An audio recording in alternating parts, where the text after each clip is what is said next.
ഇടത്തോട്ടും വലത്തോട്ടും ചായ്വ് കാണിച്ച മണ്ഡലമാണ് ഏറ്റുമാനൂർ മണ്ഡലം. നിലവിൽ മന്ത്രി കൂടിയായ VN വാസവനാണ് സിറ്റിംഗ് MLA. കഴിഞ്ഞ 5 വർഷക്കാലം നടപ്പാക്കിയ സമാനതകളില്ലാത്ത വികസനം ഇക്കുറിയും ഇടതുമുന്നണിക്ക് അനുകൂലമാകുമെന്നാണ് LDFന്റെ ഉറച്ച വിശ്വാസം.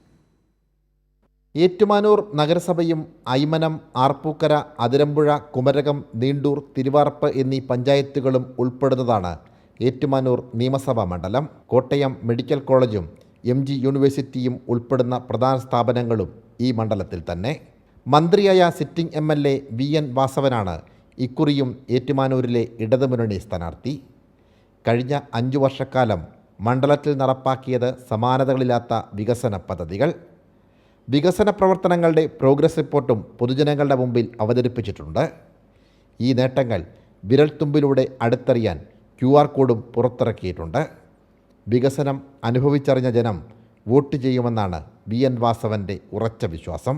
തെരഞ്ഞെടുപ്പിൻ്റെ ചൂടും നമുക്ക് ഉള്ള ആത്മവിശ്വാസവും മാനസികാവസ്ഥയും ഈ ചൂട് നമുക്ക് അനുഭവപ്പെടുന്നേ ഇല്ല. കാരണം നമ്മൾ ആത്മവിശ്വാസത്തിലാണ് പോകുന്നത്. അതുകൊണ്ട് തന്നെ പൊതുവിൽ ഇന്നത്തെ പര്യടനമെല്ലാം വളരെ സുഖകരമായിട്ടും അതോടൊപ്പം ആവേശകരമായിട്ടും തോന്നുന്നു. DCC പ്രസിഡന്റ് നാട്ടകം സുരേഷാണ് ഏറ്റുമാനൂരിലെ UDF സ്ഥാനാർത്ഥി.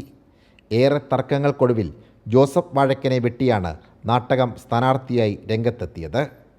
ആ അഭിപ്രായ ഭിന്നത കോൺഗ്രസിൽ ശക്തമാണ്. 2020 നിന്നും ആതിര D നായരാണ് NDAയ്ക്കായി മത്സരിക്കുന്നത്.